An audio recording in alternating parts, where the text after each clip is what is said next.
What is going on, guys? My name is Methods here, joined back with Benson. Right now we're on board here with eLevate, with Mochila instead of Miracles going up against the full TK roster. We saw TK make a huge comeback first map. They were down 7-4 at one point, and they ended up winning the map. So in this best of 5 right now, they're up 1-0, and as we see already, we're already a round in, and it seems that ELV had the pretty solid start. Yeah, they did, and I feel like they need to get a lot of momentum. After being up so heavily, I mean, it was like 74-4. They had a 70-point lead in that first game of Hardpoint Biolab, and then to kind of just throw that away, TK should be feeling pretty good about themselves. But of course, this eLevate team is a pickup team. Playing with Moch though, not the worst pickup for a 2K. Yeah, I mean, and we do know that, you know, Killa really doesn't get too happy after a map loss, especially when they're winning like that. So there's definitely some negative vibes going down there right now. But Mochila starting off 4-0, playing really well, and we're going to see a 2-0 round count right now in favor of eLevate. So it seems like they're not letting the first map really sort of direct this game so far. Which is definitely good. But I mean, we saw a comeback first map. So. True, very true. It's Search and Destroy. How good are TK at Search and Destroy, though? Because, you know, as a caster, you give them statistics, and you kind of go off statistics from many of your predictions, and you know, statistically speaking, Team Kaliber and S&D throughout this season have been pretty poor. Even inside the house, you know, they're losing S&Ds in extraordinary fashion. They got 6-0 just the other day. As a player, when you come up against TK in like a 2K or a 5K and it goes to S&D, how do you feel? How do you react to that? I feel as if when you're up against TK and S&D, it's the map that you think you can almost 100% win. Really?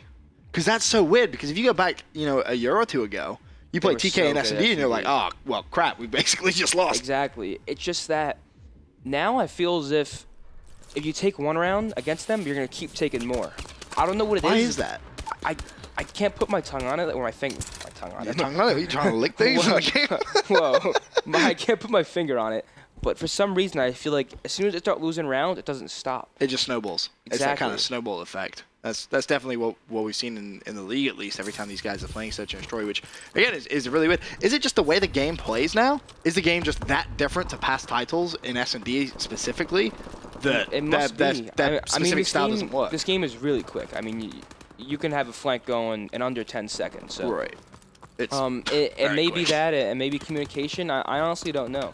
But you know, right now they really need to dig down and find something to change because they want to win this map. I mean, you don't want to give eLevate the momentum that they need after winning that first map, you know, so dominantly. Yeah. 3-1. TK finally able to get their first round here in Search and Destroy Terrace. Mochila left last alive in a 1v3. Not going to be able to clutch up, but a 6-1 start for Moch is pretty impressive. And again, he's a player who I feel needs to use today as a big kind of momentum for himself. You know, he's a player who could get overlooked as teams are trying to make changes. You know, we said it before that break methods.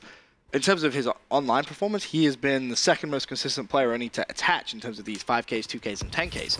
So he really needs to kind of go into like full peacock mode today. Yeah. He needs to shine. I mean, Mochila's a beast, and I've thought this ever since Black Ops 1 when he was on Fear with Haley, baby. I mean, this man, I was watching the stream, and this man was just killing everything in sight. So Mochila's always been a good player, and I definitely don't feel like he's the type of player who should be overlooked. And Spacely with a huge 2 are there on Sharp and Looney. Looney had the right idea. He started pre-firing, but unfortunately, Spacely came out on top. So Spacely starting off 2-2, now 4-2.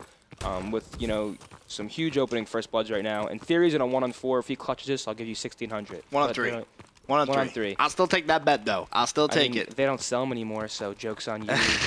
Touche. Bomb going down over at B. That's going to be Spacely putting it down. Theory now with only 40 seconds to try and make something happen. And you know, you look at that setup there from eLevate. Quite nice. It's going to be very hard for Theory to try and break it. Needs to win this first gunfight. Pulls out a sniper rifle. Gets one. Immediately challenged, though. Smart play from eLevate. Are we watching Grizz or Theory? Sniping on this game, man, is so entertaining. Oh, aren't you the sniping beast? Yeah, you know. You showed me some vines. I showed you I can hang when it comes to sniping. You showed me some vines. You know. But sniping on this game, really very entertaining. Love watching players snipe. How do you think your sniping is on this game? My sniping is pretty solid, but it's inconsistent. Like I have those games where I don't miss, then I have that next game where I can't shoot a thing. Yeah, I can't shoot a rock staying still on that. But when it's on, believe me, it's on. All right, okay, all right. Mochila with his first blood. I feel that's something that we kind of First blood in this game is huge. Exactly. I can't stress it to my team enough. There's there's so many holes that you can get through so quickly in this game that you need all 4 players alive to watch them. So when my team gets first blooded on defense, I literally want to fight somebody, because I get so mad because although, it's, clutching up is something that can happen, it's just so much more difficult, especially in this game, because you're shooting at one person, and the player can be halfway across the map, but by the time you're done with that gunfight, that player's already right next to you, and you're shooting bullets. And that's an interesting point that you bring up. Traditionally in Call of Duty and S&D, it's always been the defensive side has been the more favorable. Do you reckon in this game maybe the attacking side is more favorable? Well, simply because of the pace? It's map to map. I mean, I'd rather offense on a map like Solar, whereas I'd rather defense on a map like Recovery. Okay, that makes sense. I mean, it's just so map to map, and this game really did bring some new things that we're not really used to, and that's why all these matches have been so entertaining. I mean, nobody besides I'd say OpTic has really mastered the game yet. I feel like OpTic's. Do you reckon they have mastered the game yet? I mean, because if you look at the way they play Hardpoint, for example. The way I look at them right now is the way Impact was in Black Ops 2, where they went on that 4-event streak. They were so ahead of everybody at the time. And that's what I think of OpTic right now, because I watch them, and their Hardpoint setups can't be broken. Because not only are their setups flawless, the players are flawless as well, because those are the players who are going to hit every single shot and win the gunfights. And when you add good setups to that, what can you do? Very, very, very little. Yeah, really very little. You just kind of get a little bit lucky. Me and Matt actually talked about that last week, saying maybe just try and confuse them a little bit. He said that was something, going back to the Call EG days, whenever they were playing against a team who could really challenge them, they just try and mess the map up a little bit, Could we see potential smoke grenades being used? That was something that he was kind of fond of. I mean, if you have someone like Formal and Crim on a hill, if you smoke them out, what are they going to do? Realistically, not that much. For now, though, Theory 1 versus 2 against Spacely and Killer. Bomb, of course, planted at A. Theory with the first gunfight wins it. Now 1 versus 1 challenges. Ooh. He was relying on that. That was close. That was close. 5-2 though, in favor of eLevate, and I feel like eLevate is always going to be a team, or was, I should say, always going to be a team who you're going to favor to win Search and Destroys. Miracles, Killer, Spacely, Sturdy, talented S&D lineup. Admo Chiller, obviously replacing Miracles, still talented S&D lineup. Going up against TK, I feel, especially this season at least, eLevate should win this, 9 times out of 10. I mean, the S&D players they have, you have Killa, the best S&D player in the world. Of course. You have Spacely, great S&D player. Mochilla, great S&D player. I mean, do you remember back in Ghosts when Mochilla was averaging 20 kills a map at S&D? Yep, it's scary. It was everybody thought he had a J tag. It was crazy. it was that insane. He is a very good Search player. And Looney, I mean, Looney's the S&D player he's not bad at S&D at all, but he's having a bad game, and that's not what you can afford right now if you're TK. This is oopsie daisy. All right, well, I'm just gonna go ahead and disconnect my controller in excitement. There we go. Reconnect. This game for me over. All right, well, you're not gonna let me reconnect, are you? There you go. All right, Goonjar, what can you do? 1 on 3. Misses the melee. Misses the Tyson. Okay, gets drop the shot on though. Spacely. Picks up the ASM1 with the snake camo. Gonna get shot around the corner. All right, 6-2. eLevate gonna tie up the series. Of course, this is a best of 5. 1-1 now between Team Kaliber and eLevate. But it's worth mentioning, and I do want to throw over to our FaZe game going on. One of the other FaZe teams actually out. The other FaZe team, Slasher Enable and Miracles, currently going up against AR. They're on Biolab Hardpoint right now. And it's 189 to 132, I believe, in favor of this FaZe team. And you kind of look at this FaZe team. I kind of think, if you're trying to make a team to counter OpTic Gaming, okay? Enable to Formal. Yeah. You've got maybe, Slasher to Crim, Aches to Scumpy, Miracles to Nadeshot. Yeah, definitely something like that. Kind of counters them a little bit. Yeah, that's really, wow. Aches put a lot of bolts in him, and he couldn't execute properly. He pulls out the Michael Myers, and he can't get it done. So right now, this game, they have a pretty significant lead, but you need to break this hill.